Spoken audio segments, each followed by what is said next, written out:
హనుమాన్ శ్రీరామదూత హనుమాన్ శ్రీరామదూత హనుమాన్ శ్రీరామదూత హనుమాన్. ఆకాశంలో నిలబడి స్వామి హనుమతో మాట్లాడుతున్నాడు. మహానుభావ, కృతీచ ప్రతికర్తవ్యం దేశధర్మ సనాతన సోయం తత్ప్రతికారార్థీ తత్వసమ్మానమర్హతి అతిథి కిల పూజార్హ ప్రకృతోపి విజానత. ఈ జాతికి ఒక లక్షణం ఉంది. ఉపకారం చేసిన వాడికి ప్రత్యుపకారం చెయ్యాలి. ఒక ఉపకారాన్ని పొంది తిరిగి ప్రత్యుపకారం చెయ్యకుండా ఉపకారాన్ని మరిచిపోయిన వాడు ఎవరుంటాడో వాడు కృతఘ్నుడు. అటువంటి కృతఘ్నుడికి నిష్కృతి లేదు. కిష్కింధకాండలో కూడా స్వామి లక్ష్మణుడు అంటాడు, బ్రహ్మఘ్నైచ సురాపేచ చోరే భగ్నవ్రతీ తథా నిష్కృతిర్విహితా సిద్భి కృతఘ్నో నాస్తి నిష్కృతి. బ్రహ్మహత్య చేసిన వాడికి, దొంగతనం చేసిన వాడికి, సురాపానం చేసిన వాడికి, ఒక వ్రతం చేస్తానని నీళ్లు ముట్టుకుని కూడా వ్రతం చెయ్యకుండా వ్రతభంగం చేసిన వాడికి ప్రాయశ్చిత్తం ఉందేమో కానీ చేసిన ఉపకారాన్ని మరిచిపోయి కృతఘ్నుడై బ్రతికేటటువంటి వాడికి మాత్రం నిష్కృతి లేదంటాడు. కాబట్టి కృతీచ ప్రతికర్తవ్యం దేశధర్మ సనాతన. ఉపకారం చేసిన వాడికి ఉపకారం చెయ్యొద్దు. నేను సముద్రంలో దాక్కున్నాను, దాక్కోవడానికి నాకు అవకాశం ఇచ్చి సముద్రుడు ఉపకారం చేశాడు. ఒకానొకప్పుడు పర్వతాలకన్నిటికీ కృతయుగంలో రెక్కలుండేవి. పర్వతములు ఎగిరి వెళ్ళి ఎక్కడ కావాలంటే అక్కడ దిగేవి. అలా దిగుతున్నప్పుడు గ్రామాలకి గ్రామాలు మునివాటికలు నశించిపోతుండేవి. అందరూ హాహాకారాలు చేస్తే దేవేంద్రుడు తన వజ్రాయుధంతో పర్వతాలకు ఉండేటటువంటి రెక్కలు తరిగేశాడు. అలా తరిగేస్తున్నప్పుడు నా రెక్కలు కూడా తరిగేస్తాడని నేను భయపడి భయంతో రెక్కలు ఉన్నా ఎగరలేక ఉండిపోయాను. అప్పుడు నీ తండ్రి వాయుదేవుడు చూశాడు. మిత్రత్వాన్ని పాటించి అయ్యో రెక్కలున్నా ఎగరలేకపోతున్నాడని నన్ను ఎత్తి ఇంద్రుడికి కనపడకుండా తీసుకొచ్చి సముద్రంలో పడేశాడు. నేను వెళ్ళి రాక్షసుడు పైకొచ్చేటటువంటి బిలమార్గానికి అడ్డుగా పడ్డాను. ఇంద్రుడు ఓరకంట చూసి పోనీలే భయంతో కదలడు కాబట్టి బిలమార్గం మూసుకుంది, రాక్షసులు పైకి రారు. ఉభయత్రా ఉపకారం జరుగుతుందని ఊరుకున్నాడు. రెక్కలున్నా కదలలేక ఆనాటి నుంచి ఈనాటి వరకు సముద్రంలో పడున్నాను. నీ తండ్రి వాయుదేవుడు నాకు ఉపకారం చేశాడు. ఆ తండ్రికి కొడుకువి నువ్వు. ఆత్మావై పుత్రనామాసి. ఆయనకి ఉపకారం చేస్తే ఎంతో, ఆయన కొడుక్కి ఉపకారం చేస్తే అంతే. అందుకని నువ్వు వెడుతున్నప్పుడు నీకు నేను ఉపకారం చెయ్యొద్దు. అతిథి కిల పూజార్హ ప్రకృతోపి విజానత. అసలు ఒక అతిథి లభించడమే చాలా కష్టం జీవితంలో.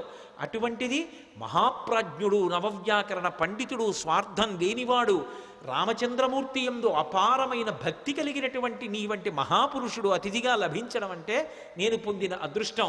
నిపత్య మమశృంగేషు విశ్రమస్వ యథాసుఖం. ఒక్కసారి నా పర్వత శిఖరముల మీద దిగవయా, కాసేపు విశ్రాంతి తీసుకో, ఇంత తేనె తాగు, కాసిని కందమూలాలు తిను, కించిత్ విశ్రమించు, మళ్ళీ బయలుదేరి వెళ్ళిపో అన్నారు. విన్నారు హనుమ. ఒక్కసారి నవ్వి ప్రీతోస్మి కృతమాతిథ్యం మన్యురేషోపనీయతాం త్వరతే కార్యకాలో మే అహస్యాప్యతివర్తతే ప్రతిజ్ఞాతమయా దత్తానస్తాతవ్యభిహాంతరే అంటారు. ప్రీతోస్మి కృతమాతిథ్యం, చాలా సంతోషం, మీరు నాకు ఆతిథ్యం ఇచ్చినట్టే, మీరు నాకు అన్నీ పెట్టినట్టే. కానీ అన్యురేషోపనీయతాం, మన్యువు పెట్టుకోకండి, అంటే కోపం పెట్టుకోకండి మనసులో. మీరు అన్న మాట నేను పాటించలేదని ఏమనుకోకండి. నేను ప్రతిజ్ఞ చేశాను, రామకార్యం మీద ఎక్కడా ఆగను. రామచంద్రమూర్తి విడిచిపెట్టిన బాణం ఎలా వెడుతుందో అలా వెడతానన్నాను. అలా వెడతానన్నవాడిని అలా వెళ్లకుండా మధ్యలో దిగి విశ్రాంతి తీసుకుని వెడితే రామబాణంలా వెళ్ళినట్టు ఎలా అవుతుంది? ఇది హనుమ యొక్క ప్రజ్ఞ. అంతటి ప్రాజ్ఞుడైన, అంత శక్తివంతుడైన కేవలం నా ప్రయత్నం చేత సాధిస్తాననరు. రామచంద్రమూర్తి యొక్క సహాయం కావాలి. యథా రాఘవ నిర్ముక్త శరస్వసన విక్రమ. రాముడు వదిలిన బాణంలా వెడతాను.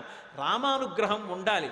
ఎవడైనా జీవితంలో వృద్ధిలోకి రావాలనుకున్నవాడు తాను చెయ్యవలసిన పని తాను చేస్తూ, తన ప్రయత్నం తాను చేస్తూ, ప్రయత్నానికి పక్కన భగవంతుని యొక్క అండదండలు కూడా కలగాలని కోరుకోవాలి. భగవంతుని యొక్క ఏ అనుగ్రహం లేకుండా కేవలం తన ప్రయత్నం వలన సాధిస్తాననుకోవడం మూర్ఖత్వం. ఎప్పుడూ అలా సాధించలేడు. ఈశ్వరుని యొక్క అనుగ్రహం తోడు కావాలి.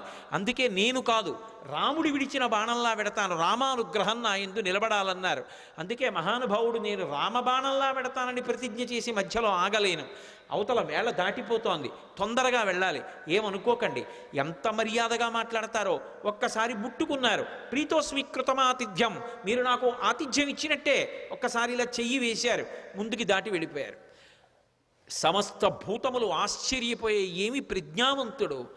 ఉపాసకుడు ముందు దైవాన్ని ఉపాసన చేయడం మొదలు పెట్టగానే ముందొచ్చేటటువంటి ప్రతిబంధకం ఏమిటంటే నమస్కారం. వద్దు మహాప్రభో అన్నా సరే వచ్చి కాళ్ళ మీద పడిపోతారు. ఎక్కడ కనబడితే అక్కడ నమస్కారాలు చేస్తారు.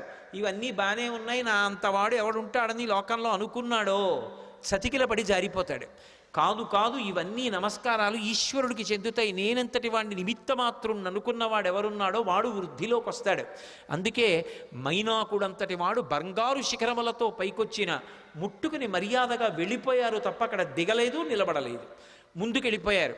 చూశారు, మహర్షులు చూశారు, గంధర్వులు చూశారు, కిన్నెర కింపురుషులు చూశారు, సిద్ధులు చూశారు, సాధ్యులు చూశారు. గబగబా నాగమాత సురస దగ్గరికి వెళ్ళారు.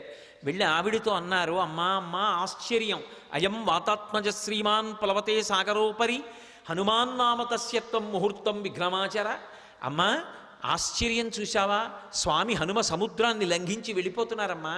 నువ్వు నాగమాతవి, సురసవి, ఏది ఒక్కసారి రాక్షస రూపాన్ని పొంది విఘ్నాన్ని కల్పించు. ఆయన ఏ పాటి నిలదొక్కుంటారో చూద్దాం. అమ్మ వెళ్ళిపోతున్నారమ్మా, తొందరగా విఘ్నం కల్పించు అన్నారు. అడగచ్చా ఆ మాట?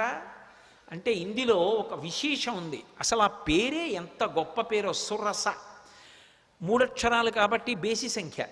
ఆడపిల్ల పుట్టినప్పుడు పెట్టడానికి యోగ్యమైన పేరు. పైగా నాగుల యొక్క తల్లి, అన్నిటిని మించి దక్ష ప్రజాపతి యొక్క కూతురు, అందుకని దాక్షాయణి అన్న పేరు అన్వయం అవుతుంది.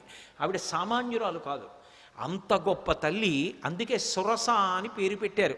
ఒక రకమైనటువంటి ఓషధికి ఈ పేరుకి అన్వయం అయ్యేటటువంటి పేరుతో పిలవడం అనేటటువంటిది లోకంలో సంప్రదాయంగా ఉంది, నాగసుగంధి అని. సర్వం శ్రీ ఉమామహేశ్వర పరబ్రహ్మార్పణమస్తు. స్వస్తి.